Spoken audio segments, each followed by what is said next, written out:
Singapore president आसी से दिन एमओयू हो नुआ सिटी करने तेणु भुवनेश्वर एक नूतन सिटी हम और से मॉडल न्यू मॉडल हम ये एमओयू करके तेणु आगामी दिन में भुवनेश्वर समेत जिते कॉर्पोरेशन अच्छी सब कॉर्पोरेशन रे आमे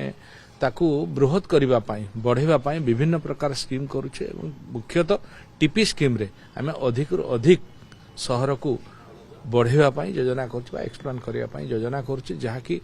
जो ट्रैफिक समस्या होची बा सहर भितरे जो समस्या तैयारी हेलानी घर मिलवा कष्ट होची बहुत हाई रेट मध्य हो जाउची यदि सहरटा बढ़िबो लोक मानकर जीवन शैली सहित रहिवार शैली मध्य एवं कम रेट रे से माने पाई परबा भलिया आमे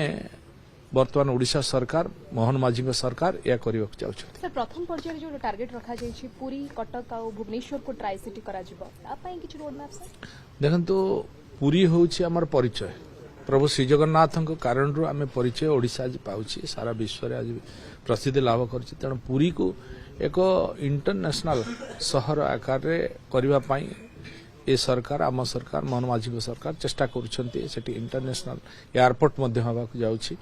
एवं समस्त रास्ता मध्य प्रशस्तीकरण हेबो न्यू रोड तयारी हेबो ता पाखापाखी नुआ नुआ सिटी गठन करिया पई सरकार योजना करछंती रिंग रोड मध्य हेबो एवं ट्राई सिटी जो आमे परिकल्पना करिछु भुवनेश्वर कटक भुवनेश्वर पुरी ये प्राय गोटे सहर भलिया आगु को देखा छ। सर मेट्रो को नहीं कि वर्तमान जदि हमें देखिबा प्रवासी भारतीयों को सम्मेलन पाई मेट्रो रो माटी परीक्षण बंद रहिथिला और 3 मास मध्य रे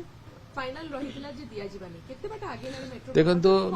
मेट्रो कथा तो आपण जानि छथि जोथि पई कि अटकी थिला वर्तमान तापरे माननीय मुख्यमंत्री गोटे रिव्यू नेउजबे रिव्यू नेला परे ता त्वरान्वित से करबे केबे सुधा रिव्यू निया जिबा खूब जल्दी एई जो प्रोग्राम अछि एबे उत्कर्ष ओडिशा जो अछि से सम्मेलन परे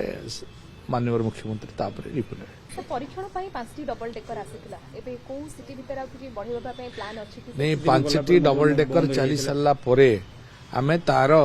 उपकारिता उपरे नजर रखिछु केते लोक सेतरे बेनिफिट पाउछंती केते हमको सुविधा हेउची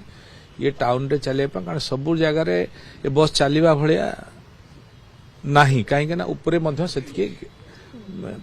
स्पेस दरकार होची कारण कोठी तारा जाइतिबो तो प्रॉब्लम मध्य हेई पारे तेनु आमे अनुध्यान करूछु कोठी कोठी चलिले सुविधा हेई पारे सरकार को तरफ उत्कर्ष ओडिसा को व्यवस्था करा जायछि नगर निगम कोन सब दायित्व देखो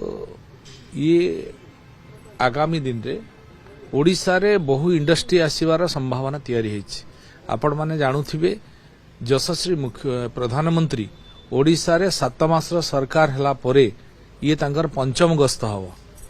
तेणु पंचम गस्त जो उद्देश्य रे आसुछंती ये विकसित ओडिशा 2036 रो